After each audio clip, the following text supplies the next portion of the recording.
Welcome to Between the Battle Lines. I am the host, the Civil War Wanderer, aka Luis Martinez, and we are accompanied again by Christopher Cook, Yeah. the amateur historian, Yeah. No, you put it perfectly. Yeah. IT I group am I guru. am a I am a guy who loves history. I've read a good deal about history, not as much as some other folks. Primarily, for the purposes of today, we're going to be continuing like Louis said, the story up to the Battle of Manassas, the causes and the first events of the Civil War, And then we're going to along, talk about and we Manassas. will actually Yeah. get into the battle. For our viewers that are not watching on YouTube, we are wearing Union uniforms today because we're really hoping to get to that battle today. The first big land battle. It's not the Yeah. first land battle. It's the first big land battle. Yep. But all that to say is we're going to kind of rush through. We are going to rush through. I promise. Where we left off from Yeah. John Brown We will up to 1861. Yeah. So fly through it. Yeah. All right. So John Brown, he's hung for his troubles, starting a revolt in the South, trying to raise up slave revolt. Along with the 1860 election, Abraham Lincoln wins. There's a number of other candidates that are running, but Abraham Lincoln is the Republican candidate and is seen as an abolition movement. Mm-hmm. Talks a lot about abolishing slavery. Republican platform is that the Congress needs to change it, not that the entire nation needs to just adapt to an anti-slavery policy on the whole. Does Lincoln have a policy about slavery? He does have a policy about slavery. He was vocally anti-slavery. However, the idea that the South have about the Republicans at this time and about Lincoln is that he will try to be a authoritarian dictator and just stop slavery. Which is not the case. Lincoln very publicly states that he does not want to do that. That's not something that he plans on doing under his administration. Lincoln doesn't even appear on the ballots on virtually all the southern slaveholding states. He, however, does carry the popular vote, 49% of the popular vote, wins the Electoral College, and is elected as president. As a response to that, South Carolina starts pulling its senators out of the Senate. James Chestnut Jr., first senator from South Carolina to resign. There's some fumbling around with the idea of maybe challenging the electoral vote. When they realize that that's not going to be a possibility, South Carolina, on the 20th of December, secedes from the Union, which starts a chain reaction for 5 other states secede that January, and we call it that the secession winter. Mm-hmm. 5 other states secede, and then by February, we get the first Confederate sort of national government, so to speak. Even though all the states have declared themselves as individual republics, Jefferson Davis is elected as the president of the Confederacy. Yep. He immediately forms his war cabinet, and by March is calling for volunteers to stand and defend the new Confederate States of America. Texas on March 2nd is excuse me. I think he called for volunteers as early as March. Yeah, I think I said that. Which is funny because everyone, not everyone, but there's people that are saying like, "Oh, the War of Northern Aggression." Well, South was the first one to shoot at Sumter. Yeah. They were also the first one to raise troops. Yep. So. Yep. Yep. So Jeff Davis sees the need to start culminating and organizing the separate state militias into an actual proper force and a Confederate army. Which he begins doing. And it's March 2nd, Texas secedes. And March 4th, 2 days after that, Abraham Lincoln is finally inaugurated as President of the United States, which is weird because nowadays we have it on in January. And back then it was up till March. So Buchanan is in charge all the way from the election. I mean, he's in charge before then, obviously, but from the election to this until the inauguration. And he really doesn't do much in any effort to kind of stop these states from seceding. Right. He kind of just sits there. Other than trying to send some half-hearted reinforcement and supply attempts to federal forts within southern states. Pensacola and South Carolina, Charleston, South Carolina. He really doesn't do much to try to stem the tide of Confederate secession. The rebels are making real gains in this effort. By April, they're already organizing a force in Charleston to take on federal installations. They'd already seized forts across the South. Some hold out, some don't. For instance, in the Keys, the United States Navy maintains its presence in the Keys, starts evacuating ships. But in Charleston is really the heart of secession, where the first That's the first state to secede, and they see the federal forts there, which there are a few of, as an affront to their states' rights. Moultrie, Sumter. Yep. And I think, we said this in the past 3 times that we tried to record this. There's no surprise in South Carolina trying to secede at all. I mean, they had a little stint back with our boy Andrew Jackson. Yeah, like we said in the last episode of this, they had already threatened that once before. We run into this conversation all the time about how the South organized itself and what their priorities were at the beginning of the war. Certainly, it was to preserve their independence as they saw it, as a second revolution. Yeah. So they were very much about preserving what they saw as states' rights, and we always say states' rights for what? For what? But, really, it's just all the slaveholding states, and there's a reason for that. As much as people like to kind of toy with the idea of like an honorable rebellion and states' rights, it was just plain and simple the vice president of the Confederacy, Alexander Stephens himself, said very vocally about the idea that this is a fight to preserve slavery and that the white man is far superior. And he calls it the great truth, which is the great travesty of our country, having people espouse that this is all a fight to prove that the white man is more superior. Davis is a little more reserved about it. Davis is more reserved. But publicly, at least. He's a moderate. He's seen as a moderate to the Confederate Congress and the people that are voting him as president. February 8th, he takes the oath and forms his cabinet. He's actually seen as a moderate. Yeah. And a reason why they pick him is because he has a great track record of organization. He was the Secretary of War previously under the person who was before Buchanan. Was it Casey's? No, Hardee's. If you open up a copy of Hardee's, he signed off on it. He signed, Jefferson Davis signs off on it. And he was also well known from his service in the Mexican-American War as well. So certainly a man with qualification, somebody that they saw as the perfect man for the job. Although they would come to find that he's a little bit more stubborn and doesn't want to compromise, and he actually turns out to be not so moderate, kind of a petty tyrant. But really, he starts organizing the Southern armies, gives a directive, and by March 12th, he's sent a directive to Beauregard, who is in charge of forces in Charleston, South Carolina. He tells him, we need to seize these federal forts. He gives him the directive. He says, we need to strike a blow. That's the wording he uses. What's his name?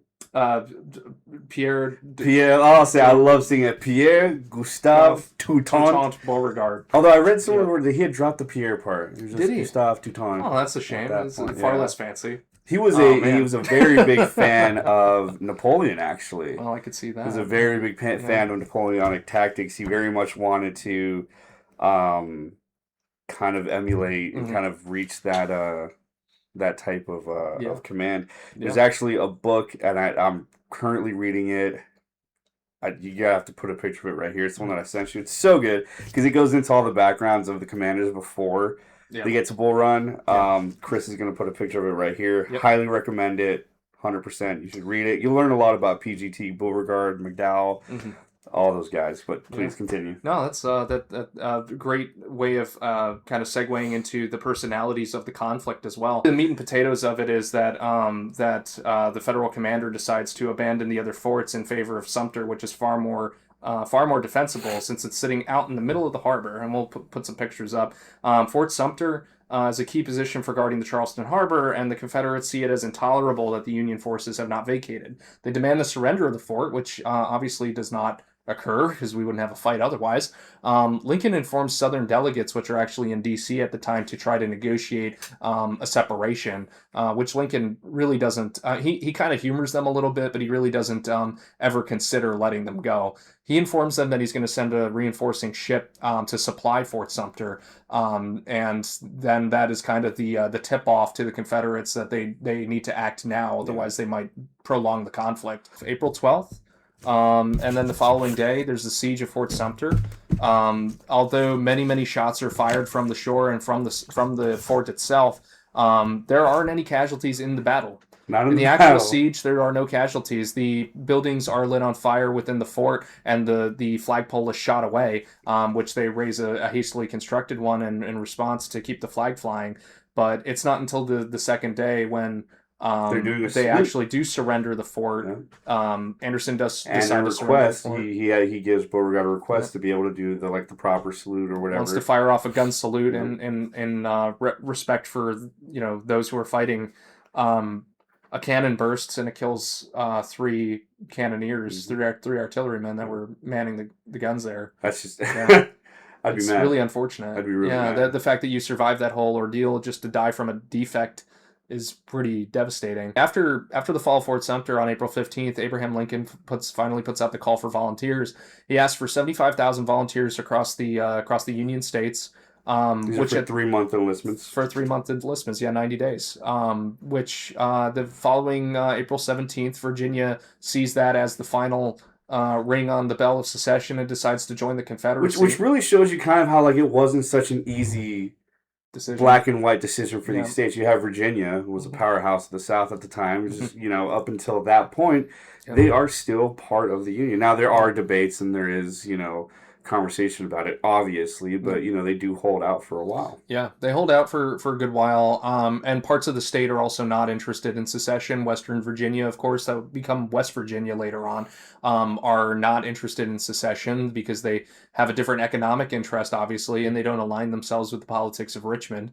And then there's other states like Eastern Tennessee, which also don't agree. The border states are also kind of in play because the border states, we talk about border states, we're talking about Maryland, Kentucky, and Tennessee used to be considered a border state for a while there as well. Tennessee goes with the Confederacy. However, Maryland and Kentucky are both kind of in the air. Kentucky declares itself neutral, and Maryland is brought into the Union by force. See, Maryland did not have a choice. Which is a great segue into what happens on April 19th, which is the Pratt Street riots. Exactly. Yeah. Since they're calling up for volunteers and there's different units that have to travel to the staging area in Washington, D.C., all these units are being called to Washington for the most part, other than some units getting sent out to the Department of Ohio. So I do want to give some context on that. Sorry, I'm going to interrupt you. So Virginia, after it secedes, the Confederate capital is moved to Virginia, to Richmond. So now both capitals are within, 100 miles of each other? Very close. Couple reasons as a show of gratitude that Virginia did secede and join the Confederacy, but the big point that I think gets glossed over a lot of times is, It's also where most of the industry would be. Yeah, well, it just had better communication and supply lines for war, for the infrastructure of war. It's a logistics hub along with some more better industry than Montgomery. Absolutely, but that is why now these militias that are being raised on both sides are going to their respective capitals, because now the capitals are actual targets that can be tangibly moved practically on. Seen as the front line. Yeah, exactly. So that's why we get a lot of our fighting in the Eastern Theater is going to be in Virginia. Yep. Is because of that. Yep. But continue. Sorry, no, you're good. As they're moving troops through, the necessity is to get them to Baltimore. Baltimore is a railway linked to Washington, D.C. from the B&O Railway. They are moving troops through, and the citizenry react to this. Some of the pro-secessionist agitators in the city start throwing bricks and rocks and all sorts of nonsense at the troops. So it starts out with rocks and bricks. It actually escalates to where they start shooting pistols into the militia. And at that point, the militia does open fire. They fire back, and several citizens are killed, and a couple of soldiers are killed in the incident. It's known as the Baltimore riots, which prompts Lincoln to put the entire city on martial law, under martial law, basically occupying Maryland. Kentucky may have had kind of a nominal choice in its decision to be neutral. Maryland did not. No. They were basically under the thumb of the federal government after that because of their actions. Well, because they were in talks of seceding, but that's also when Lincoln suspends habeas corpus. I never pronounced that right. No, you were right. Okay. Yeah, which also did not allow for their local governments to convene together to vote for secession. Yeah. Lincoln suspends habeas corpus, which, if you don't know too much Latin or legalese, essentially it boils down to we can arrest you with and put you in jail without any evidence. Yeah. Like, we don't have to put you under a trial. Yeah. We'll just take you. If you're a known Confederate sympathizer, we're going to arrest you and we're straight going to to throw you jail. in jail. Put the straight to jail meme which is seen here as a tyrannical act by some in the North. But in hindsight, it was a necessity to keep the border state from moving over into the Confederacy, which could not be allowed to happen. Yeah, because again, for any listeners that aren't geographically savvy or from other countries, Maryland is literally right over DC. Yep. Like it's right there. So essentially, after Baltimore was forced into the Union, Arkansas and North Carolina and Tennessee follow suit on their secession votes and join the Confederacy. That's between May and June. On May 24th, you have something called the Alexandria Occupation, which if I'm going to put up a map along with what we're talking about. Alexandria is is a city. Nowadays, it's a metropolitan. Back then, it was a small city in Northern Virginia that was right off of the Potomac from Washington, D.C., right next door, right across the river. Everything that happened in Alexandria could be seen from Washington and vice versa. Some folks from Washington were living in Alexandria. However, the occupation of Alexandria is extremely necessary in this case, not only to secure a foothold in Virginia, but it also is another railway link that is going to become very important when we talk about the Battle of Manassas, or Bull Run, if you want to call it that. It is a lead up to it. Union forces who have just arrived in the city are only how long have they been in the service at this point from different states? Only a handful of weeks, like 5 weeks, 6 weeks, and most of that is traveling. Oh yeah. These units that are gathering in DC to answer the president's call are far from professional soldiers. They're militia and volunteers that have been barely trained. They have equipment, they have uniforms issued to them by their local state governments, but they don't have, with the exception of the regulars who are fitted out with United States regular issued equipment. But and I think they don't we have can training show and they don't have discipline. Yeah, we can show a comparison of like a U.S. regular. Absolutely. And then the two different versions of uniform and equipment and training. One of the units that is involved in the occupation of Alexandria is the 11th New York. They are made up primarily of firemen from New York City, led by a very famous colonel. Yeah, the famous Fire Zouaves, Colonel Elmer Ellsworth, who is a very good friend of Lincoln. They're practically best buds. They came up in the. I mean, Ellsworth worked in Lincoln's law firm in Illinois, and then he came out with him when he became president. He escorted him to the Capitol. Then he went back to New York, raised a regiment, and brought them back down to D.C. as quickly as possible. And the reason this matters is because during the occupation, there's a large flag that's flying, a large Confederate flag that's flying over a hotel that's in Alexandria. And there's a bit of a controversy with this because Ellsworth essentially goes up there, takes the flag down, and as he's walking down the stairs, the innkeeper shoots him dead. He shoots him with a double-barrel shotgun, and that's like at close range, pretty much point blank. We'll put a picture up. Point blank. And one of the sergeants, I believe, from the 11th New York, in turn, shoots the guy and kills him. So there's a little bit of a revenge killing there. Ellsworth is made a martyr for the Union. Lincoln is devastated. He's put on display in the rotunda at the Capitol for several days, given state honors for his sacrifice. Now, there's some people that say that Ellsworth was infuriated by the flag that could be seen from the White House lawn. Since Alexandria is right across the river, you can see this big Confederate flag flying above the hotel. I want to take that down. I want to rip it down. I hate that flag. Take that flag down. And the hotel owner's like, I don't want to take my flag down. So there's a little bit of controversy with this because some people speculate, and including people that wrote about the incident at the time, that Ellsworth was trying to keep his men calm and did not want to cause any incident and didn't want to have any reprisals on the local community. So he went up there personally and removed the flag in order to keep his own troops from going ballistic in the town and that's what I've heard too. There's two different sides to the story. Yeah, and in keeping with Ellsworth's character, what we do know about him, I think that is the much more likely scenario. Reason. Yeah.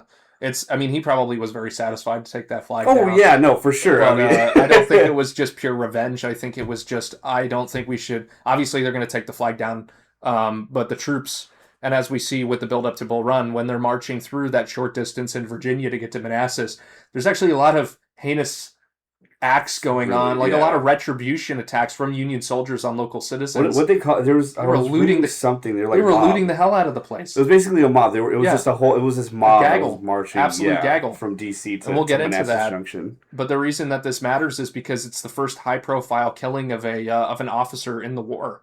Of course, you would have some skirmishes after that, which would lead to some folks getting killed. But a United States colonel, somebody that was friends with the president, somebody that was so attached to him, Yeah. getting shot like that, and the Northern press go haywire. They use it as a propaganda masterpiece. Oh yeah. The martyrdom Well, of the Ellsworth. South also martyrs Mr. Jackson, who was They do. who was the Hotel owner. It was yeah. his right, wasn't it? It was his Yeah. right to support his state. Yeah, And he that's the way died they see defending it. the flag. You Yep. know, although Yep. one thing that I've always wondered, and maybe we'll talk about this later on, is I wonder how quickly these Confederate flags were standardized, or because like Mm-hmm. I've always been curious about that. Yeah. Because I wonder if they Yeah. did they all get standardized when they came to Virginia. Was there some So sort of we'll like see that in the Congress battle. made? We'll see that in the battle. There's Yeah. quite a few variants of flags. Primarily, I think the Confederacy saw itself, like the individual states saw themselves as individual republics, Mm-hmm. such as South Carolina. It named itself as an individual republic, Yeah. Republic of Texas, Republic of whatever. They all saw each other as sovereign countries, essentially, Yeah. that came together in the the Confederacy. And this is going to be a back and forth throughout the entire war. Jefferson Davis is trying to assert massive central government priority over the states, and the state governments are fighting back. Well, Even though they need to band together in order to win, if you've ever they're watched fighting constantly. If you've ever watched Gettysburg, Yeah. there's that scene with George Pickett Yeah. when he introduces himself to Fremont, and they're talking about how the Gentlemen's states club. with the gentleman's club, and you can leave at any time. Yeah. So that mentality seems to be Don't very we just have the prevalent. right to resign? Resign. Yeah. Yeah, I love that scene. It's such a perfect moment of describing the cause as they saw it. Yeah, we'll move on to the next major element of our story here. I don't know if you want to introduce it because you love the Battle of Philippi. I know you you know a lot about it. Wait, do I? You love Philippi. So Philippi, Battle of Philippi. Philippi. Not Who do we have out Philippi. there? We have Philippi. a name that we're going to hear a lot more of. We have McClellan. McClellan. I was about to say McDowell. We have McClellan, who actually performs pretty well out there. Yeah, he doesn't perform at all at the battle. I mean, it's incredible. So Philippi was a very quick battle. It was a minor skirmish compared to the battles that you would see later on in the Civil War. General McClellan, who was pretty much in charge of the Department of Ohio, which if you ever look at a map, you got Ohio, then you got Virginia, or later West Virginia, which would be a part of that, next to Pennsylvania and Maryland. There's a railroad that goes from Baltimore all the way out to Ohio and then leads out west. It's called the Baltimore and Ohio Railroad. Imaginative. So part of that railroad actually runs through the small little town of Philippi, West Virginia nowadays.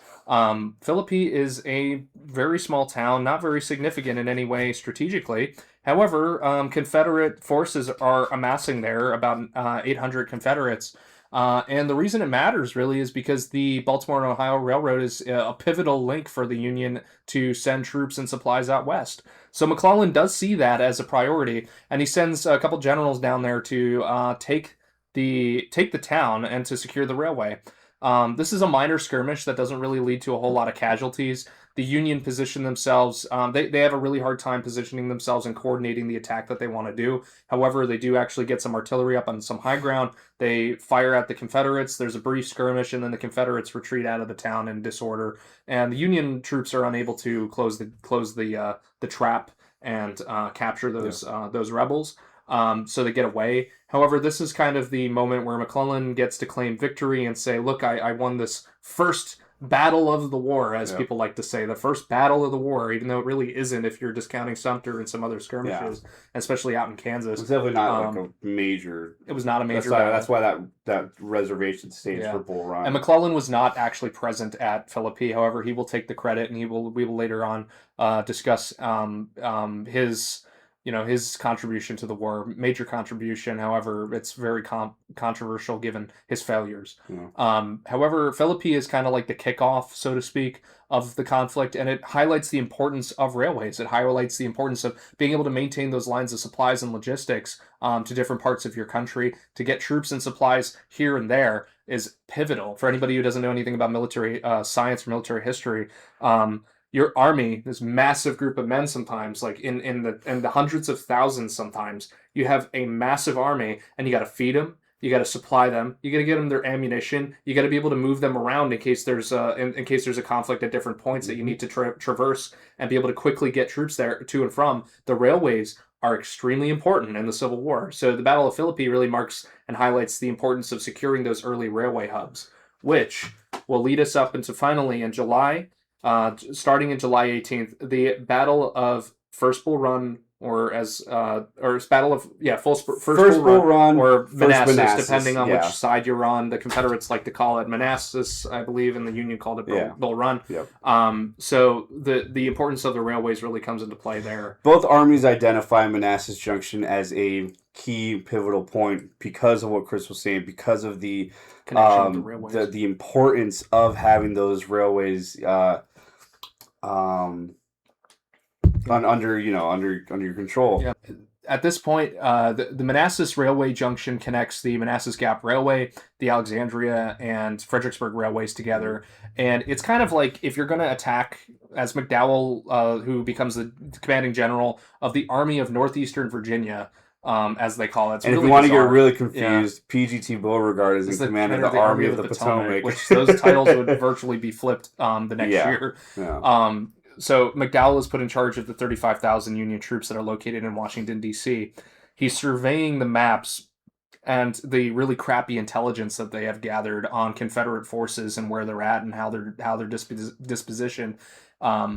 He decides that, well, if we're going to cut off the different Confederate forces from each other, which there are basically two main forces that we'll talk about, we have to secure a major railway hub that can cut off those lines of supply and the lines of reinforcement for the Confederates, and then we can begin to march on Richmond. Because those same railways are going to support their logistics at the further south they head into Confederate territory. So the ultimate goal and the propaganda goal for the North is onto Richmond. They want to seize the new capital and end the rebellion as quickly as possible. Newspapers, politicians, and everybody in between are shouting at Lincoln and McDowell and Winfield Scott and saying, why don't you just end it now? Just march right down there and take control of the cities and just end the rebellion, which they thought would be over in a matter of weeks, which is why the 90-day enlistment period that Lincoln calls up 75,000 volunteers for is such a heavily motivating factor in this, is because they expected the war to end quickly, and also 90 days would imply that we're going to have this thing wrapped up. Don't you worry, we're going to have it wrapped up and it'll be all done and it'll just be a memory within 90 days, right?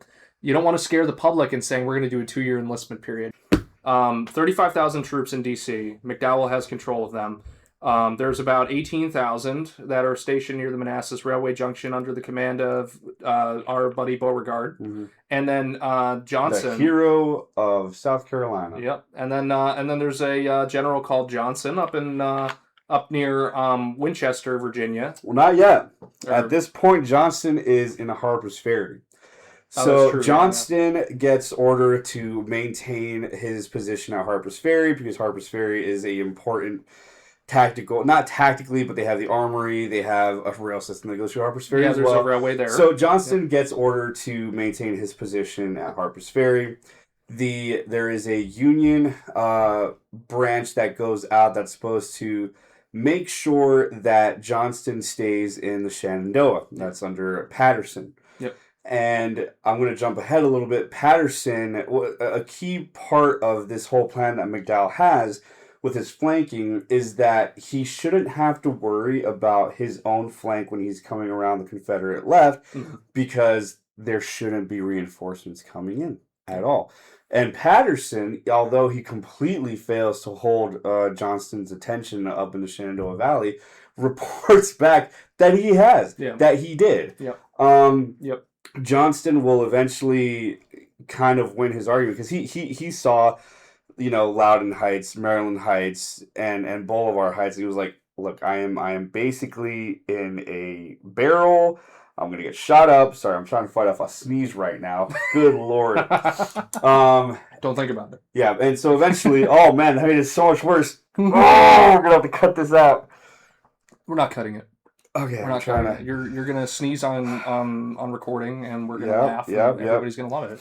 Okay, so Johnston eventually pulls back to Winchester. Yes. Okay, he does pull back to Winchester. He's outnumbered by Patterson, albeit Patterson is probably one of the most inept commanders in this Yes. entire story here. Which is crazy. That's saying so He much. is a veteran, though. That's the thing. He's an aged dude that has been in the Army for quite a while. However, he does not take advantage of his numbers, and he doesn't do anything, virtually anything, to keep Johnson in the valley. And we'll put up a map, and I'll have some graphics with it. Johnson is able to effectively be able to transport his troops down the Manassas Gap Railway as quickly as possible to the aid of Beauregard when he finds out that that McDowell's plan is pretty obvious, that he's going to march on Manassas Junction. Patterson kind of just sits there, and does. And he still reports, I have them to my front, we're good. They are under my power. I have them here. They're going to be trapped. I do want to also say, Beauregard and Johnston know of this plan. They know of McDowell's plan for a couple of days now because of a Confederate spy ring within D.C. The Confederates had far better intelligence than the North did on them. Beauregard is tipped off to the plan of the Union to march down as quickly as possible to take the junction and to move on to Richmond. They even have numbers. They know that they're heavily outnumbered. They know that the troops that are involved are not well trained. There's a lot of detail around the spy ring. I'd love to do a whole video on the espionage. Actually, so that book that I keep recommending actually talks about it a little bit. And what it was this pretty little lady that would go in and flirt a little bit and, use your imagination, and she would get this information from these guys. They would basically just hang out at Willard's Hotel and wait for somebody to get in, and basically, there was no discretion about anything. The Union officers would basically just brag to the ladies of the town. We're gonna go attack. Here's where we're going. Send us some letters or some pies or something. We're gonna enjoy a nice little war. So it's really, really good information that helps Beauregard pull Johnston from the valley. Actually, the place where Johnston and specifically Jackson should get on the Manassas Gap Railroad, you can still visit there. I have a post about it on my Instagram. The Civil War Wanderer. And it's really neat because the buildings are still there. Shameless plug. Shameless plug on your own channel. Plug. I don't even get money nonetheless, from this. Where's my royalty? You're drinking it.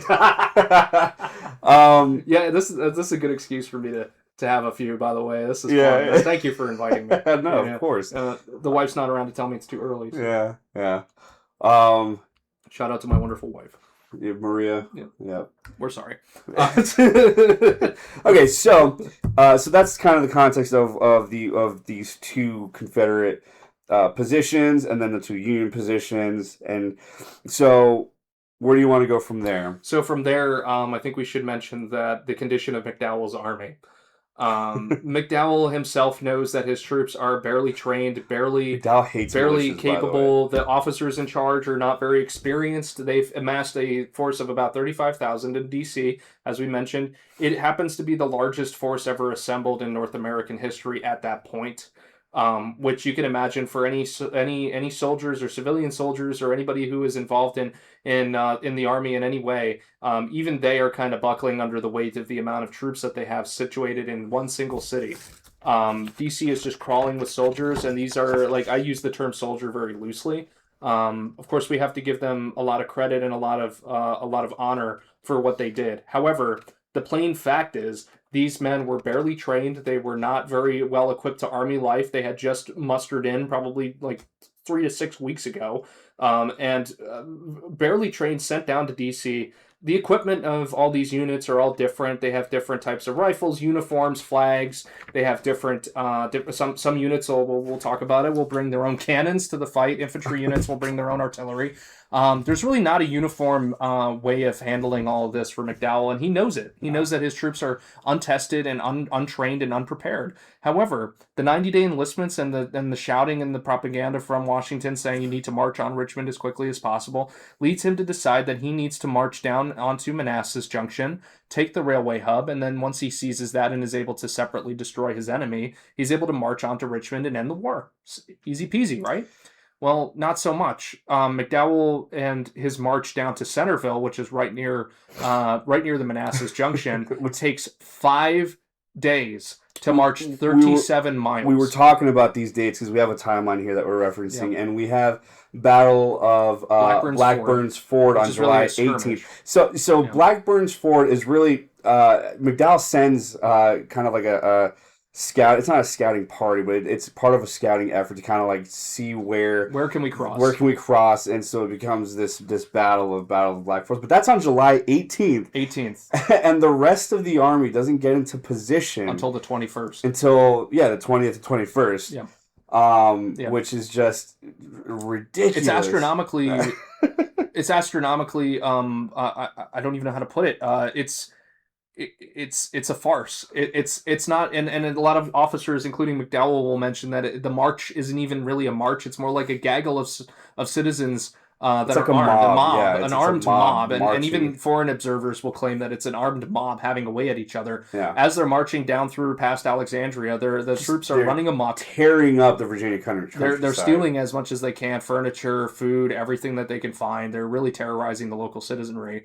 They make it to Centerville 5 days after leaving D.C., which is 5 days. For anybody who's not familiar with the way that the Civil War went and how armies moved back then, that's astronomically terrible. Yeah, it's awful. For instance, the armies later on in 63, 64 will be marching that and then some in a single day, and it just becomes a normal part of life. But however, the troops, like I said, are not accustomed to army lifestyle, the hard marching, the organization, being told what to do. Like the simple elements of being in the military are just not familiar to them. Also, they're trying to be taught bugle calls.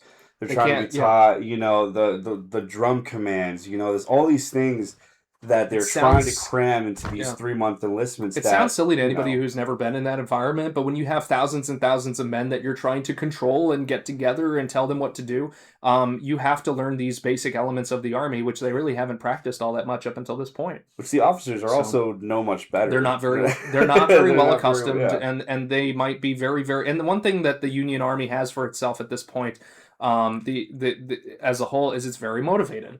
They're extremely motivated. They want to take the fight to the enemy, and they want to do battle, and they think it's going to be a grand, quick, short war, and then they'll be able to go home and tell their relatives how much they did. Glorious fight. Glory for all, yeah.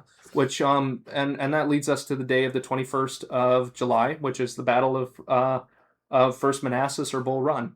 McDowell reaches Centerville. He decides that Blackburn's Ford is untenable to cross because Beauregard has reinforced his position and has created a very strong defensive position across Blackburn's Ford, across the Bull Run River, Bull Run Creek, really. The forces under, and we have a map here, and we're going to use it quite a bit, and I'll have a map up on screen as well so you can follow with us. One that he made, by the way, which looks like, I'm telling you, he should make it into a board game somehow. It does look like a board game. I just don't know how to make it that. Yeah. I mean, it's actually hilariously simple. I just don't want to share the secrets because I want you to think I'm a genius. That's fair. Anyway, there's a specific general named Miles. He leads a force down to Blackburn's Ford to try to test the crossing there. And that's right near, what is that famous farm that's right there? Remind me. There's a farm that they use as the headquarters for Beauregard. Oh, McClellan. The McLean House. The McLean House. Which, how could I forget? This is my favorite story of the entire war.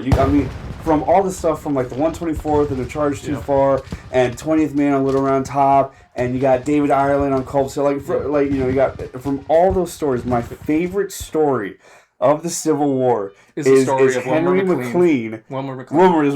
Where did I get Henry from? Is Mr. McLean, who is so Beauregard makes his headquarters at the McLean House, right? And we'll get into this, but I'll say it now. Beauregard's having breakfast, and a cannonball rips through the house, and that's where he's like, "Oh, I guess we're under attack." But like at the end of this, ruin my breakfast. McLean is like, you know what? I want nothing to do with this war. I am going as far as I can from all of this. I'm taking my family. I'm starting over. Off that the fighting so he moves to this place, this tiny little village down in Southwest Virginia, called Appomattox, and it just cracks me up. He wants to get away from the fighting and ends up in the very place that it will end. And in his house, the war ends. They sign The surrender between Lee and Grant, spoiler alerts, in 1865. Sorry to ruin it for you. And I just think that is the funniest things. I can just imagine McLean either tending to his crops or smoking a pipe, like, and he just sees he hears the artillery wounds. He's like, "Oh, that's getting close." There's no way. There's no way. You gotta be effing kidding me. There's no way. Yeah. There's no way. But I love that story. It's the funniest thing to me. I feel like you could make a whole The Office style sitcom just based off of McLean. But okay, yeah. So yeah, that would be hilarious. And the funny thing is he liked to claim at the end of the war that the war had started in my front yard and ended in my front parlor. Yeah. So anyway, McDowell realizes that Blackburn's Ford is obviously not going to be crossable, but he sees an opportunity. He says, because they had very poor intelligence, he said the majority of the Confederate Army under Beauregard must be held up at Blackburn's Ford. They must be around the McLean house. We know that. We've encountered them. There's a lot of them. We can't cross there. However, I got a bright idea. I'm going to march right down the Warrenton Pike, and then we're going to send some troops across the Stone Bridge there, but we're also going to send some troops on a flanking mission. A good portion of his troops are going to go on a flanking mission all the way around to where do they end up as Sudley Springs mill or ford and the mill there, and they're going to cross down the river. And they're going to engage the enemy from the flank. They're going to, it's a classic military maneuver. They're going to outflank the enemy. They're going to find somewhere else to cross. And they're going to march in force. And it's going to be grand. And they're going to take the field and win the day. The idea is to outflank the enemy and sweep the field. And that's where we get into a little bit of trouble. Yep. The march is supposed to take place at about 5 So it's supposed to start at 2 in the morning. Irving McDowell on July 21st wants to get his army moving at 2 o'clock in the morning. Yeah. It does not get started for another hour. Yeah. And they do not get into position until daylight around 5:30. Yeah. And that's again, it took them so long to march the distance to Centerville, which is not, it isn't all that far of a distance for an army of the time. And they make very slow progress moving along these meandering cow paths, these cart paths that are basically just farm trails. He intends to move his big flanking force, which is supposed to win the day. The major element of his attack is supposed to move along the northern part of this region, and is supposed to come down on the enemy. And it takes them 4 hours to march a very short distance along these really cruddy roads, these really bad backwoods trails, to be able to get to the ford crossings. And that's where we get an issue between Heintzelman and Hunter. And if you want to get into that, because you were just describing it earlier. Yeah, so I do first. We're gonna kind of bring it back a little bit. So we're gonna talk about Evans' brigade over at the Stone Bridge. So if you go to Bull Run today, there are still some key areas that you can see that we're gonna talk about, like the Stone House, which was a tavern at the time, I believe, and then they still have it. Oh yeah, it's still there. Super cool. Highly recommend. Cool. If anything comes from these podcasts, I wish that if you are near a battlefield, go check it out. It is so cool to actually walk the terrain that they did. Yep. Anyways, and then the Stone Bridge. Yep. The Stone Bridge is there. I don't remember if it's the original, but it is still in its position and orientation that it was during the war. Yep. And so Irving McDowell, what he wants to do is he wants to have kind of two feigned lines of fronts of attack that's going to keep the Confederates focused on that. So the Confederates, their line is kind of facing northeast towards Washington, because obviously that's where the threat is going to come from. And so McDowell, kind of working off of that, wants to kind of, maintain that facade. So he sends Tyler's division in front of the Stone Bridge as a diversion, while the main Union force goes around, like what Chris was talking about. But on the Confederate side of things, we have a guy under the name of it's Evans. I want to get his name correct. He has 900 guys. He has guys from Louisiana. He has guys from South Carolina, and he has 2 cannons. And he is going to, for hours, hold his position at the Stone Bridge against Tyler's division. One of the more famous units are the First Louisiana The Tigers. first, yeah, the first Louisiana Tigers was Wheat's Tigers, and they had They were also known as a demi brigade for some reason. the Demi Brigade. Evans' element was known as the demi brigade. I don't know why. I love that. I don't know why. Probably because of my history with Napoleon, like learning about that stuff.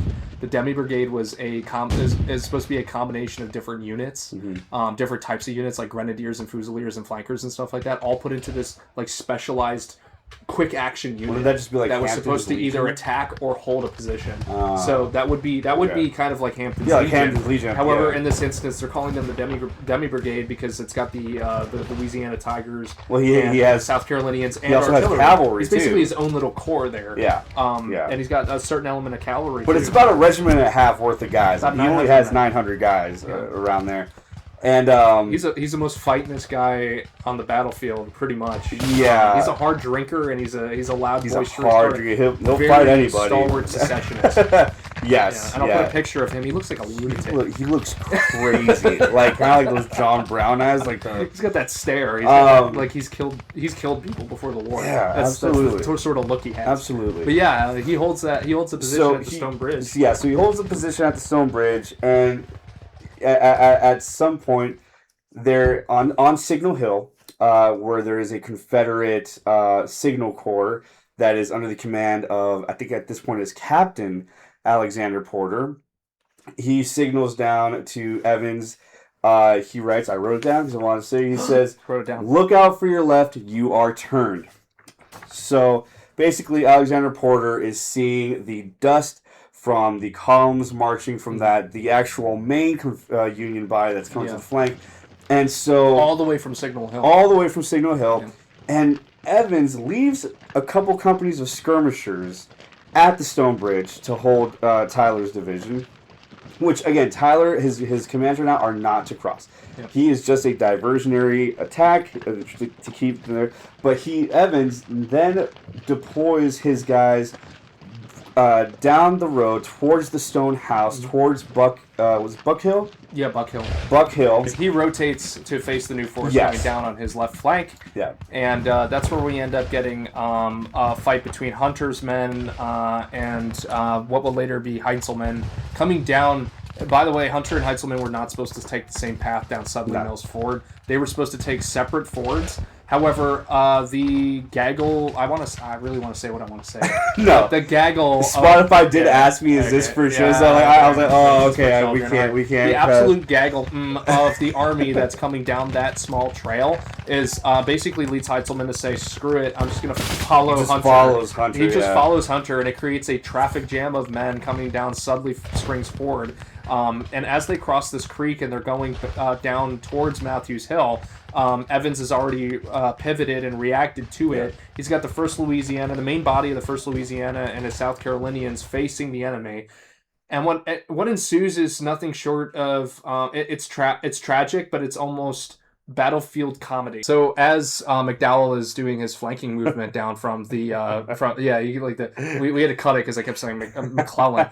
The damn Irish and their mix. They got to come down from the north along Sudley Springs Ford. Meanwhile, this entire time, Johnson is ferrying in troops from the Shenandoah. He's using the railway in a revolutionary way that hadn't really been used up until this point in a mass effort. He's bringing troops in by rail and dropping them off directly into the active fighting. Yep. Right. They are coming. They are loading up at a place called Piedmont Station that you can still go to today. Some of the buildings are still there. I highly recommend it. Super cool. Yeah. But yeah, this is the first time in at least our nation's history for sure that we ferried troops with the trains. Yeah. So using basically mechanized Confederate infantry. They're traveling down by rail and they're unloading and again, that's that Patterson saying that he's got don't worry about it. I got Johnson. Johnson's occupied. Don't worry about it. Yeah. And suddenly, McDowell doesn't really realize this as of yet. He's still focused on his maneuvering and getting this lumbering mass of mob infantry, quote unquote infantry, out onto the open ground, which is around Matthews Hill. He manages to get a brigade out there of Rhode Island troops as they're marching down the road towards the Stone House. and we'll have it on the map. They're marching down the road towards the stone house. They're marching in column, and then suddenly they encounter Evans's troops who have readjusted themselves, and they get fired upon while they're in marching order, while they're in column, and it causes kind of a panic. The the second Rhode Island kind of advances ahead and forms its battle line. Meanwhile, the rest of the brigade that's with them, forms up to their rear. And there's this moment where the second Rhode Island is out on their own in front of the enemy, in front of the battalion, pretty much led by Evans, and they engage with this group for basically like an hour. They're fighting all on their own. The second Rhode Island eventually gets reinforced by the first Rhode Island. There's this interesting fight. It's kind of like a mini battle inside this one little scenario, right? I mean, So we got the second Rhode Island, and then they're supported by Reynolds' artillery. Fourth South Carolina, and then you got the first Louisiana. Here we go. Who are fighting against the second Rhode Island, all on their own. The rest of the brigade is trying to form up behind them, and not doing hardly anything to support the second Rhode Island. Yeah, and there is a couple of charges, and that first Louisiana, the Wheats Tigers. Yep. They will charge up the Union line there, and they get torn apart. Yep. Now I do want to mention their uniforms are these Zouaves. I think we touched about that earlier. Blue and red. But it's blue and red. So these South Carolinians, when they see them coming back to the Confederate lines, they see the blue and the red, and they think that they're Union troops, so they open fire on them. Yep. So not only did they just get repelled from their failed charge, and they're trying to return to their lines, the Louisianians are, they get schwacked by volleys of fire from the 4th South Carolina. And they actually open up a volley against them as well. So a couple of minutes pass before Evans can kind of calm the situation down. So that adds to the confusion of the battle, and you'll hear stories about how troops got confused and opened fire on each other because they're wearing all sorts of uniforms. That did happen. It's probably embellished a little bit, I think, from the tales of the time. Yeah. But that did happen, and it was a real thing. Friendly fire occurred because there was all sorts of flags, all sorts of uniforms, all sorts of untrained troops. And you got to remember, the Confederates were also just equally untrained as the Union troops. Yeah. They just had the benefit of fighting on their home soil, and they were far more mobile than the Union troops were. So you got trains reinforcing your lines. I mean they're fighting on home turf. They're utilizing every effort to try to stop the Union advance, which is meandering down this road. And this is, I hate to use the word comedy, but it almost is like battlefield comedy, where you have one regiment, the second Rhode Island, sticking out, supported by Reynolds' battery, and they're fighting this entire time. They're fighting for like an hour, all on their own. And meanwhile, the rest of the troops are hanging out behind them, just picking in the grass and milling around and not doing much of anything. Burnside is put into command after General Hunter Sudley Road shot. Sorry, Sudley Road. That's the road that they're coming. Sorry, they're marching down. McDowell is marching south down Sudley Road. And they're all marching into column, and in the map you'll see that this area between the creeks is a very small area, and it's very condensed and congested. So I don't really blame the Union troops for not knowing how to maneuver, especially if they're unprepared and uncoordinated, and they're not very well experienced to try to maneuver and take advantage of the terrain. They're just kind of waiting for orders. Hunter is killed, which leaves Burnside. The famous Burnside. Good old Burnside. Good old Sideburns. He comes into command of the brigade, and he immediately starts issuing orders for the troops to reinforce the 2nd Rhode Island. Funny enough, the 72nd New York, part of that brigade, basically says no way, because they're waiting for no way, Jose. No. They say Burnside can't, he can stick it right now. We're waiting for the boat howitzers, because that unit of infantry was bringing their own artillery with them on front. Correction, 71st New York. Sorry, 71st New York. Correction. We're certain about that. Yeah, 71st New York. My apologies. So 71st New York and the 2nd New Hampshire are sitting there, and meanwhile the 2nd Rhode Island is getting plastered, and pounded. Yeah, they're getting absolutely pounded by artillery and infantry fire. They say we're going to wait for the boat howitzers under the command of Captain Augustus Van Horn Ellis, who we will have a separate section of all on his own because he is an amazing character. He's somebody that is close to our hearts because we represent the 124th New York, the Orange Blossoms.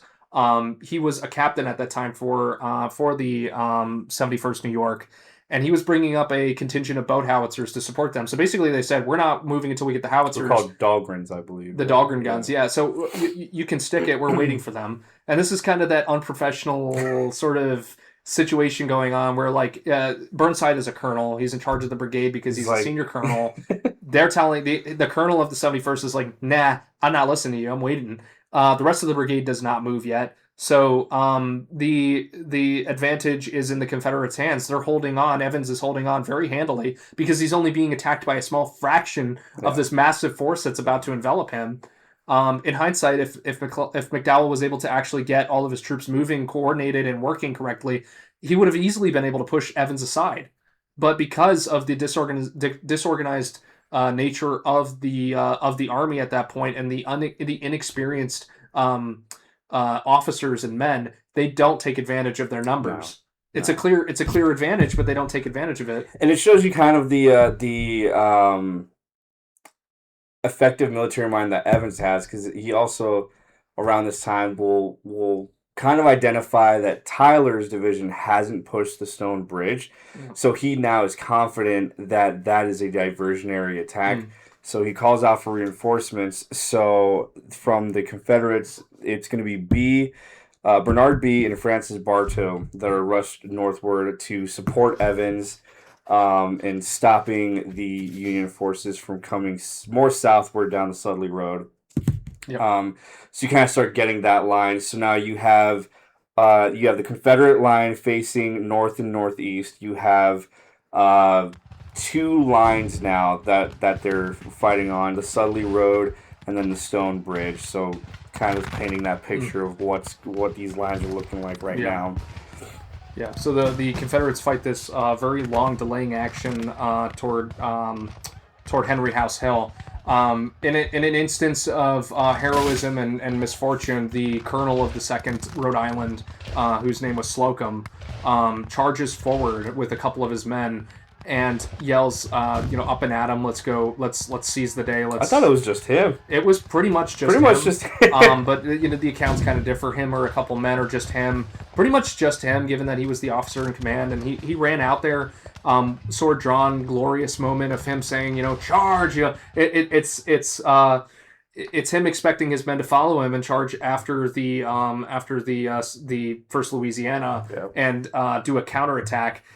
He's all on his own. He runs out there and he turns around to find that nobody has followed him. No. And in that moment, he gets struck down in the head by a bullet. Yeah, Confederate. Confederate round kills his skull. Splits his skull and kills him. He He runs out there in a distance in front of his men. You can imagine the impact that had on his men. Oh yeah, watching their colonel run out there and then. I'd feel horrible. Oh yeah, not following horrible. Him. And I can't tell if that's a movement of confusion or if they just genuinely didn't want to go. I think it was just fear. Yeah, maybe. I mean, you look this at is their all first the fight and they don't know. Yeah, they don't know what's going on and they're unsupported.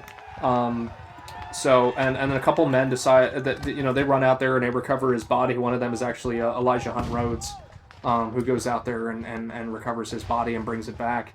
The 2nd Rhode Island is getting absolutely massacred. Finally, after about an hour or so of fighting against the enemy all on their own, they finally get reinforced by the 1st Rhode Island and some other troops that finally make it up. And I'm going to cheat a little bit. I'm going to look at the map here. So we got Hunter's out, Burnside's in charge. We got the 1st Rhode Island, 71st New York, who are waiting for their boat howitzers, 2nd New Hampshire. Yeah. They finally engage the enemy. And as more troops start appearing, we got Porter coming in with the rest of his brigade.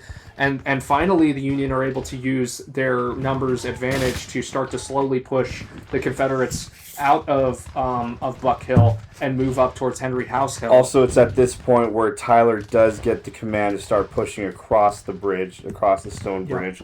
So basically, they start doing that pincer movement against the Confederates. Finally, the Union is getting their act together, and they're starting to take advantage of the numbers and the outflanking of Evans on the stone bridge, like you said. The Union move across the stone bridge. The northern advance is making progress. They seize Matthews Hill, and they start to push the enemy back towards Henry House Hill.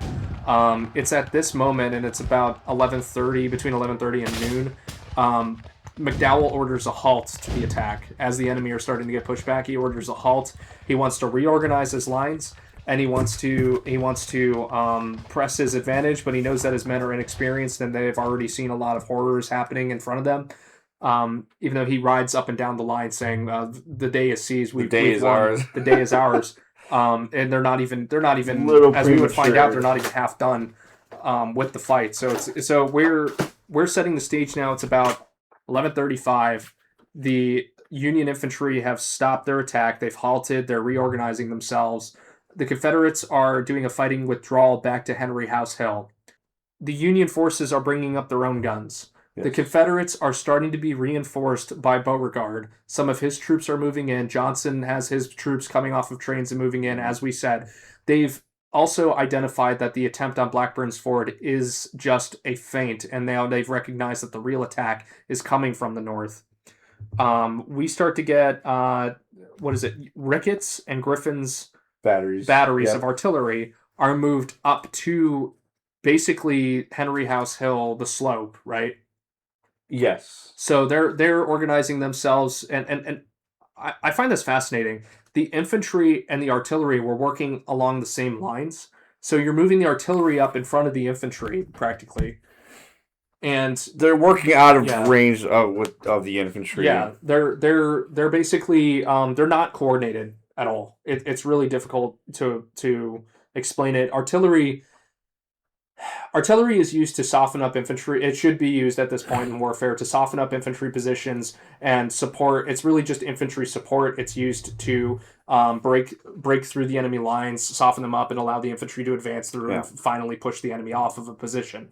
The way that this is used at this point is that you got Ricketts and Griffin's batteries moving up to Henry House Hill next to the house, practically speaking.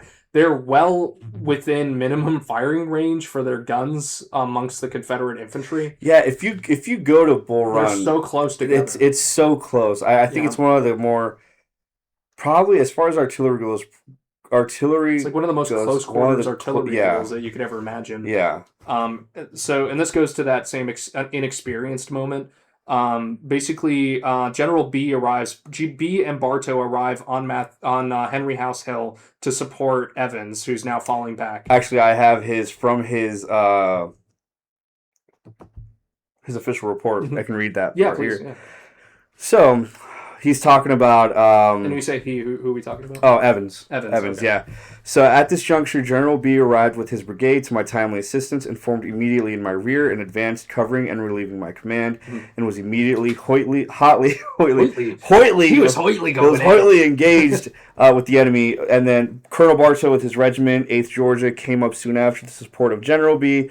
But the enemy, by this time, were in such large force. So this is when we start getting those Union reinforcements. Yeah. From the 2nd New Hampshire, the 71st New York. So I think we have to switch to the next map. Yeah, I think it is time. But let me finish reading it. But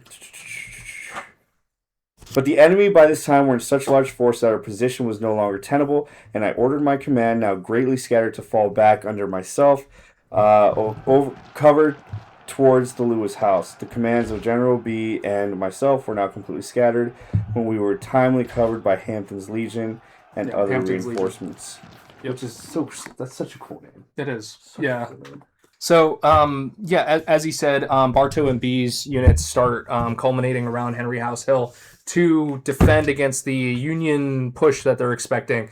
They're expecting to be overwhelmed by the Union numbers, and what happens is another sort of midget battle inside the battle, which the Union can easily sweep the Confederates. At this point. Really, they can. However, that's not what happens. So you're talking about how Ricketts and Griffin's batteries, they advance too aggressively ahead of infantry support. Yes. What ends up happening is the batteries end up positioning themselves pretty much next to the house on the hill. The Confederates are using the reverse slope meaning the opposite slope of the hill, to position themselves, to give themselves cover from the enemy artillery that they see in You're front of talking them. about Henry House Hill? Yes. Okay. Yeah, so they're using the reverse slope.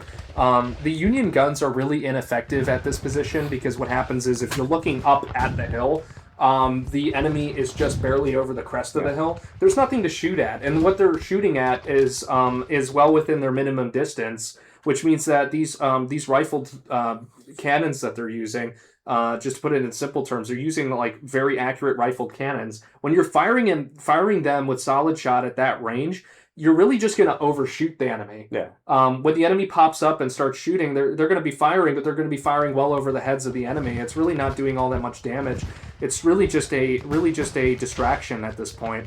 Confederate snipers have set themselves up inside Henry House and are firing and trying to pick off artillerymen on Ricketts Battery, and they're actually killing a few. So in response to that, Ricketts moves his leftmost cannon, pivots it towards the house, and fires pretty much point blank into the house. Wrecking the first floor, and I'm not sure if there was a civilian there. There was a civilian casualty. She unfortunately perished from that attack.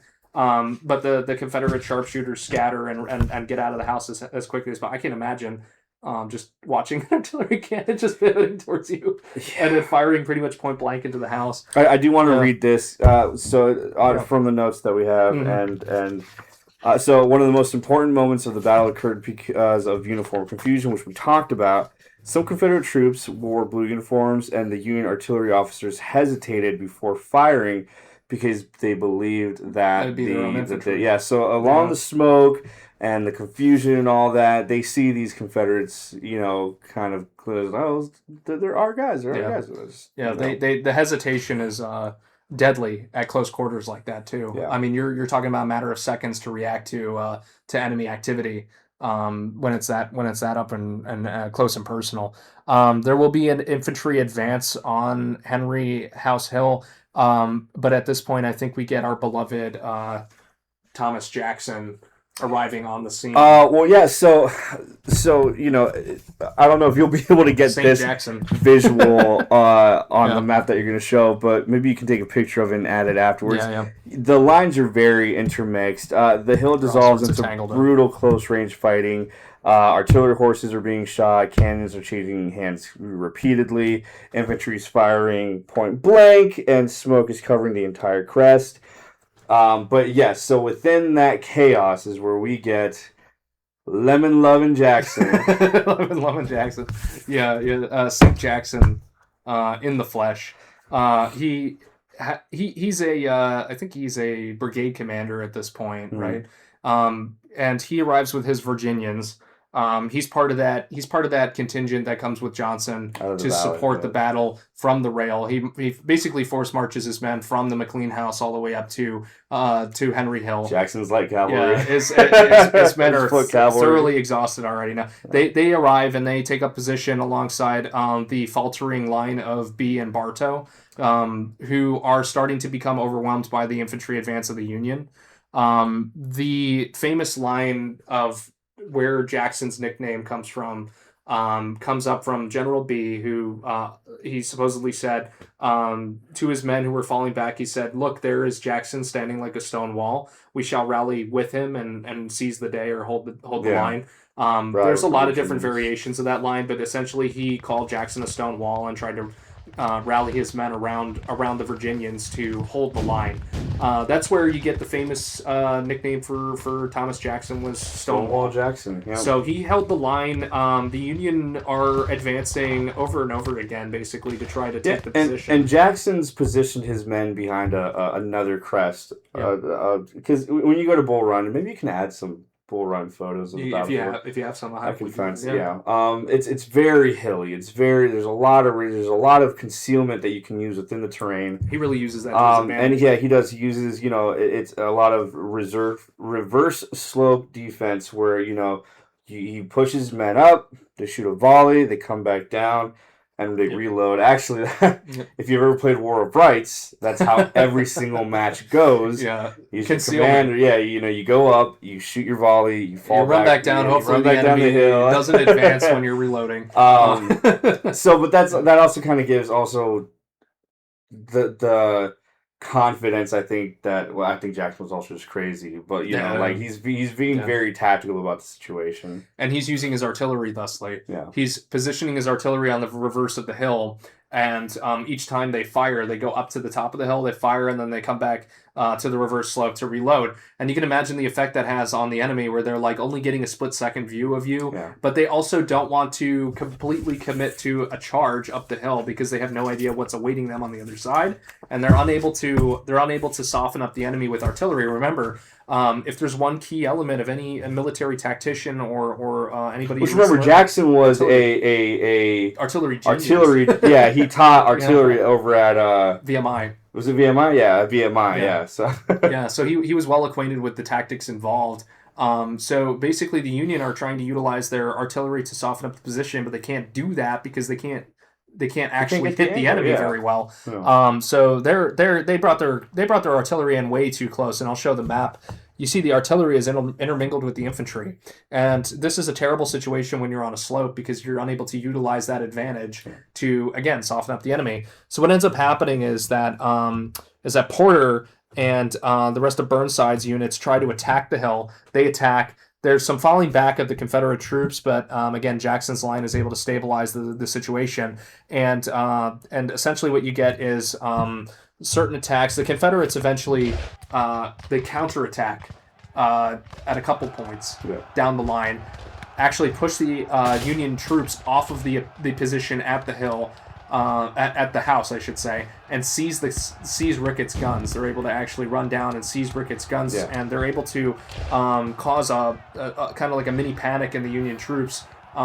This counterattack pushes the troops back across the creek that's just below Henry House, Cub Run, and you get this moment where the Union troops are figuring out what do we do next? Like how do we engage the enemy? How do we seize the position? Because now McDowell is. His plan is kind of fallen apart at this point. Yeah. His plan was to be able to envelop the enemy in a flanking maneuver and not get stuck in a protracted fight for these little pieces of high ground. He's lost a lot of men. His men are shaken at this point. These green troops, even if they haven't been engaged directly in the fighting, some units are still held in reserve. Yeah. They're seeing what's going on up ahead of them, and they're thinking, "Holy crap! Oh my God!" Like you're seeing all the devastation. At that point, the country had not seen such casualties before, and there's a trickle of casualties coming back, and the men are kind of losing their nerve a little bit. Which, by the way, that counterattack that he's talking about is led by Jubal Early. Mm-hmm. That's kind of the end of the battle, really. Essentially, Jubal Early does this counterattack from Henry House Hill. Yep. They capture the guns. Yep. And it doesn't happen all at once. No. The Union line doesn't dissolve all at once. It's incremental. There are units that do stay and try to hold the position, but after so much, they start retreating as well. I think Early was busy holding the line down by Blackbird's Ford for a time, and then when Beauregard realized that was going to be a feint by the enemy, he called up even more troops. And this entire time that they're engaged at Henry House Hill, the reinforcements are being called from all the way down near Signal Hill. They're being told, "Hey, come on up." By McLean's house, they're saying, "Hey, we need more troops." And this entire time, and if you look at the map, it's just a trickle of reinforcements all moving up to this one spot where they realize that the main enemy attack. Actually, I have written right here: Early's troops moved northward from the direction of Manassas Junction, and then wheeled westward into the exposed Union right flank, which is that flank they were talking about on the Sudley Road. Yeah, and that kind of is adjacent to Henry Hill. That'd be pretty much at this point here.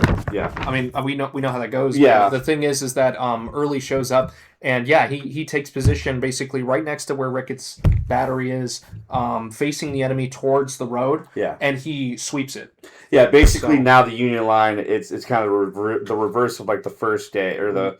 I'm thinking Gettysburg. Instead of the first half, where now the Union lines are being enveloped by these Confederate forces, so they ultimately fall Union back. Troops are still trying to kind of funnel themselves down that road, which leads to them kind of almost like trapping themselves. Yeah, they are so obsessed with like marching down that road and trying to almost. I guess the plan at some point was maybe to envelop the hill from the south. Like the by Union that point, plan? yeah. Well, they were still going for the Confederate center. Yeah, they were. That's what they're absolutely obsessed with getting. So when you have Jubal Early coming now over from Blackburn's Ford over to the Well, right. it ruins any opportunity to try to flank the hill. Yeah, no. And it also leads to them routing because Early's troops will just simply Basically, sweep them. they flanked wide, right? Yep. Mm-hmm. But then you were really just just outflank the flankers. Wider, yeah. Which is actually we see something like that happen with AP Hill and Burnside, and Antietam, you know. Yeah. So and then there will be a third. Well, I don't know which number we're at this point, but in the way we're telling it at this moment, there's going to be a third advance by Union troops down to Chin Ridge, and they're going to try to secure a different piece of high ground to use as a way to attack. And maybe be able to push Early's troops off. This was a really bad maneuver because, again, they move in piecemeal, single regiments at a time, move on to Chin Ridge. They try to attack the enemy, and at that point, Jackson has already moved his troops down Henry House Hill and has occupied the road. So what ends up happening is you have a unit of Union infantry moving down onto Chin Ridge, and they end up getting stuck in basically a mousetrap, where now you have Early's men and Jackson's men forming kind of like a right angle, and you got these singular Union regiments moving into Chin Ridge and just getting slaughtered. Schwacked. Yeah.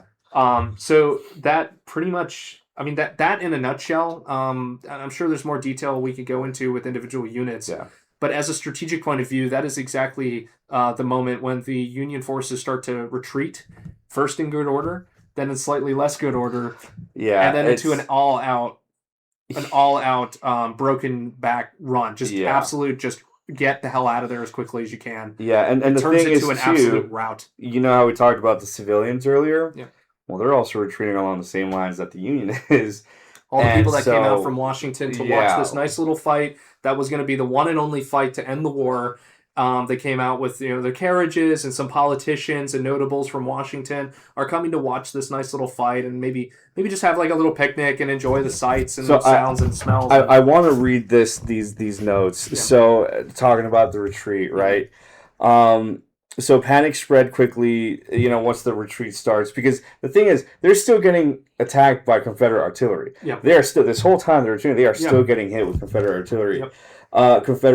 So the roads back towards Washington become littered with abandoned muskets, artillery pieces, uniforms, haversacks, equipment. There's a story that a wagon actually overturns on Cub Run Bridge, and it creates this bottleneck.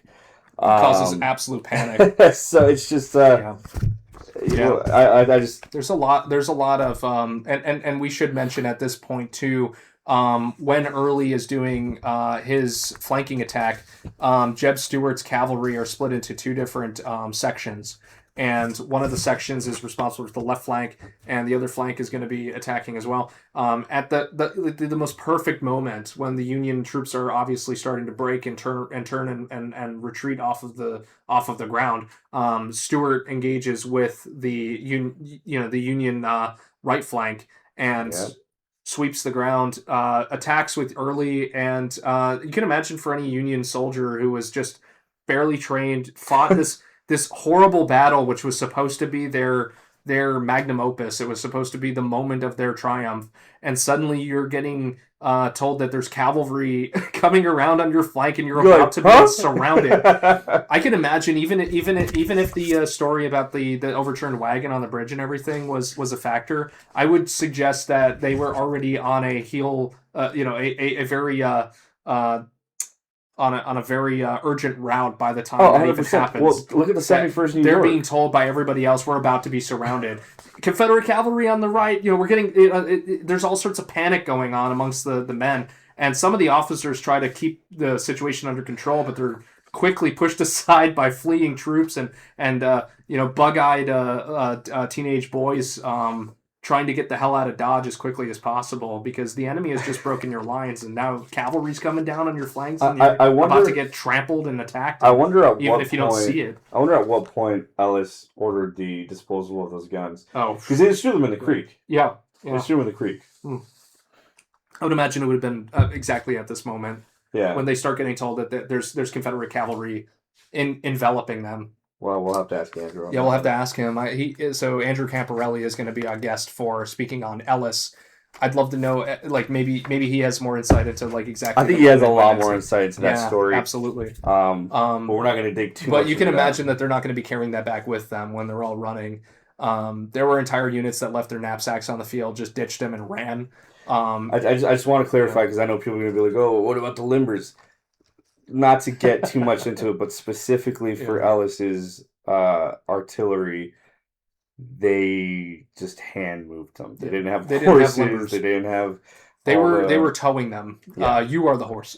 Yeah, the men were the horse. We're the horses. Okay, so that's the Battle of Bull Run aftermath. What are we looking at with the aftermath? What is that? What does that set up for the rest of what we're going into? So McDowell is shamed, obviously. That was his one and only time to command the troops in a major battle. Yeah. Eventually, he's sent out west. The retreat to the retreat to I almost said Gettysburg. The retreat to Washington D.C. is it's a fascinating story. So obviously, men are running from the battlefield, and some men don't even stop until they reach Washington. There's stories of men like there's men writing in their diaries that they almost gave up, and they thought even like past Centerville, they're still thinking that they're going to get captured or killed by the enemy. The reality is that Johnson's men and Beauregard's men and the rest of the Confederates are just as worn out as the Union infantry are. They're very worn out. They are in no condition, and Johnson knows that they're in no condition to pursue the enemy and seize Washington. I love things like the History Channel because it's so much fun to debunk everything they say. Aliens. The one thing that I loved when I was a kid was when they were talking about the Civil War was that Johnson could have just attacked D.C. and ended the war right after Bull Run. That's a complete fantasy. Even when they had won the day, the Confederate troops did not completely sweep the field and start gunning down and stabbing down fleeing Union infantry. They were just as disorganized in their victory as the Union were in their retreat. The Confederates were all over the place. They really didn't know how to handle the situation. Troops were scattered. They were disorganized. Different units were intermingled with each other at this point. And the real end result is the Confederates gather what strength they can right after the fight. They do not pursue the Union Army. They do not pursue it to Washington. They don't try to seize Washington. They don't even advance onto Washington. They basically stay in the area of Manassas and lick their wounds and celebrate their victory. The Union Army is absolutely devastated by this, especially for the Northern Union morale is devastated at this point. Everybody in the North is Lincoln is beside himself, thinking like, man, this was supposed to be the one and only fight. The 90-day enlistments quickly become 2 year or 3 year enlistments. Mm-hmm. Yeah. So what this does immediately is it boosts Southern confidence, the ideas. But it changes. Yeah. Now we're pushing for more bigger professional armies. Yeah. Which who is perfect for that? Well, the one guy that didn't get his butt kicked. The hero of Philippi. Philippi. The hero of BOP. The hero of BOP. Yeah. Our good old buddy, the other Irishman, McClellan, will come to be the commander of the Union forces.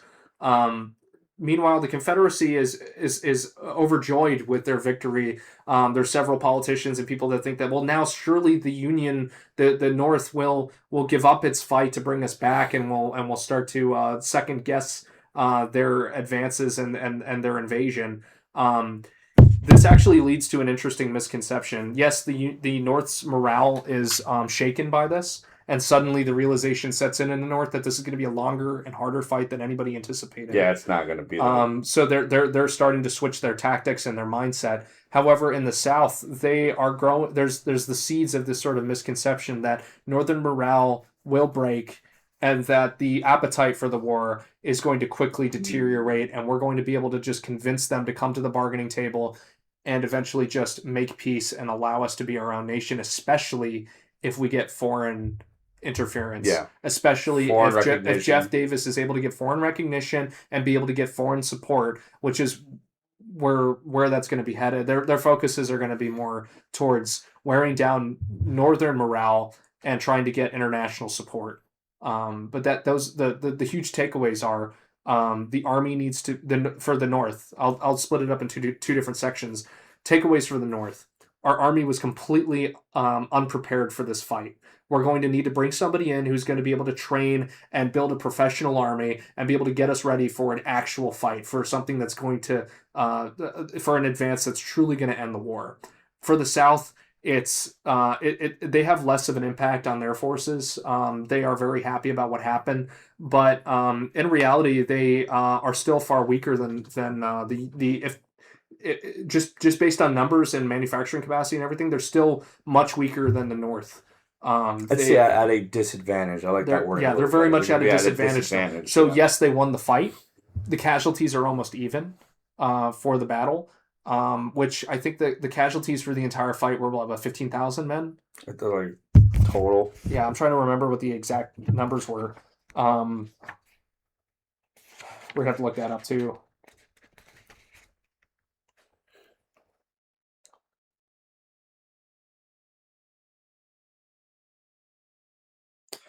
So total on the Union, it's 3,000. Yeah. Confederate is 2. Yeah. So we're talking about a combination of like 5,000. So sorry, 5,000. 50,000 casualties. Holy cow! So if any of you history buffs out there know, 5,000 casualties is a drop in the bucket for what is about to happen. And now we're also about to see, but for the United States public, not to cut you off, but the last point of this, for the United States public, this is a horrifying casualty number. 100%. Newspapers and they're seeing this in DC now too. Yeah. All these soldiers retreat back to DC. Mm-hmm. Real quick, just when we talk about casualties, we're not talking about deaths. We're not talking about killed in action. Wounded, missing, and killed. Yeah. Casualties is just a all around term for all of those numbers. So who's going to be in charge of the army now for the Union? Well, a certain Irishman is going to be your favorite guy. My favorite man of all time, George Chris Cook. And I want to go on record saying this. Chris Cook's favorite Union commander ever is a man named George B. McClellan. Where's my vote for Lincoln sign? It's not here, so no one's going to believe you. McClellan will be tapped as the successor for McDowell. And he will go on to, actually, to his credit, he will go on to fix a lot of those deficiencies and create a professional fighting force. Proud. Yes, very proud. Yeah, very proud professional fighting force. But yeah, those are the main takeaways. And the battle of the First Battle of Manassas or Bull Run, or whichever one you want to pick, was the first major battle. It was not the first shedding of blood. It was not the biggest battle by far that would be to come, but it was the eye opener. In a nutshell, it was the eye opener of the war. I think Bull Run, it was not fully the modern warfare of that time that we see, but I think it was the realization that it is no longer the old type of warfare. Yeah. It's that romance of the Napoleonic Wars and Napoleon and those paintings out the window. Yeah. And more so when we get to Antietam. Yeah. But I think this was really the moment that there was that realization that this was not going to be a short affair. Thanks for listening to Between the Battle Lines. It's funny because I came up with the name. But we hope you enjoy this. We do put a good amount of effort into this. We love doing this.